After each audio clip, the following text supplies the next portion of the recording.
గాన వినోదాయ గంధర్వ విసుదాయ కరుణా సముద్రాయ కల్పతరువే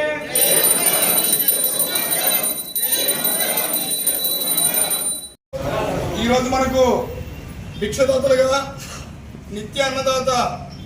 ఆత్మకూరులో ప్రతిరోజు దాదాపు 800 నుంచి 1000 మందికి అన్నదానం చేసేటువంటి వ్యక్తి దైవభక్తిపరుడు శ్రీ కంచి పరమేశ్వరుడు గారు, ఆయన సతీమణి జయమ్మ గారు, వారి కుటుంబ సభ్యులందరూ సుఖశాంతులతో అష్ట ఐశ్వర్యాలతో తొలతోగాలని కోరుకుంటూ, మరియు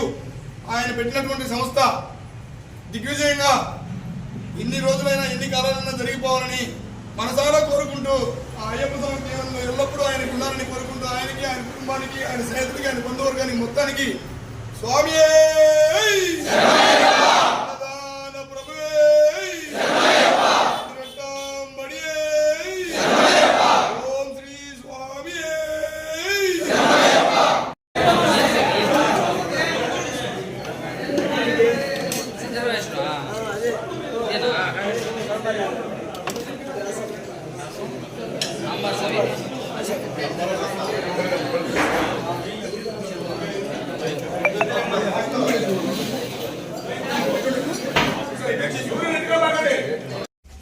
ముందుగా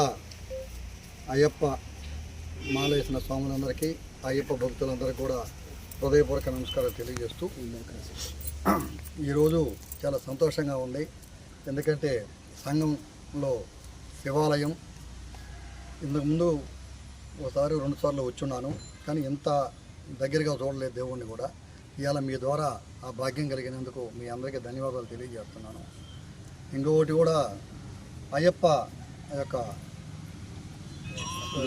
దేవాలయం కూడా చాలా మంచిగా మీరు తయారు చేసినారు. మీరు చెప్పే విషయంలో సంవత్సరం లోపే మీరు కట్టినారంటే చాలా అభినందించాల్సిన విషయం ఇదంతా. అదేవిధంగా ఇప్పుడు ఈరోజు మీరు అయ్యప్ప భక్తులు మాలేసుకున్న స్వాములందరూ కొంచెం ఈ షెడ్డు ఏదైతే ఉందో అది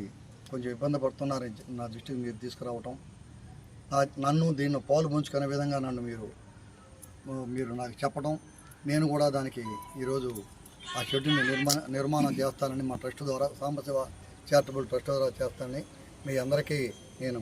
తెలియజేస్తున్నాను. ఇంకొక విషయం ఏంటంటే, ఆత్మకూరులో మేము 19 నెలలుగా భోజన ఏర్పాటు చేస్తున్నాము హాస్పిటల్, గవర్నమెంట్ హాస్పిటల్లో. మనకు సంబంధించిన ఈ 5-6-7 మండలాలు ప్రజలు అక్కడికి వచ్చి మధ్యాహ్నం దీంట్లో మీరు కూడా భాగస్వాములు అయినందున ఆ సంఘం మండల ప్రజలు కూడా మీ అందరికి కూడా ఆ యొక్క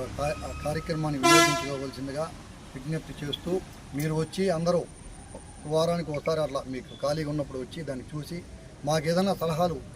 ఏదైనా చెప్పే పనితే మీ సలహాలు మేము తీసుకొని దాన్ని ఇంకా అందరం కలిసి ఈ అన్నదాన కార్యక్రమం ఏదైతే ఉందో పరమేశ్వరుడికి సంబంధించిన ఒక్కడిదే కాకుండా మన అందరిదే అన్న భావంతో మన ప్రాంత ప్రజలందరూ కూడా దాన్ని అట్లా ఆమోదిస్తున్నారు, అట్లా ఆనందంగా భోంచేస్తున్నారు. అందరూ కూడా మీరు కూడా మన ప్రాంతం ప్రజలు కానీ, లేకపోతే సంఘం ప్రజలు కానీ, పక్కన పల్లెల్లో కానీ అందరికి కూడా మీరు తెలియజేసి మీరు కూడా ఇన్వాల్వ్మెంట్ అయ్యి మాతో కలిసి ఈ ట్రస్ట్ ద్వారా కొన్ని కార్యక్రమాలు చేయవలసిందిగా కోరుకుంటూ, నేను ఈ అవకాశం ఇచ్చిన అందరికీ ధన్యవాదాలు తెలియజేసుకుంటూ నేను సెలవు తీసుకుంటున్నాను.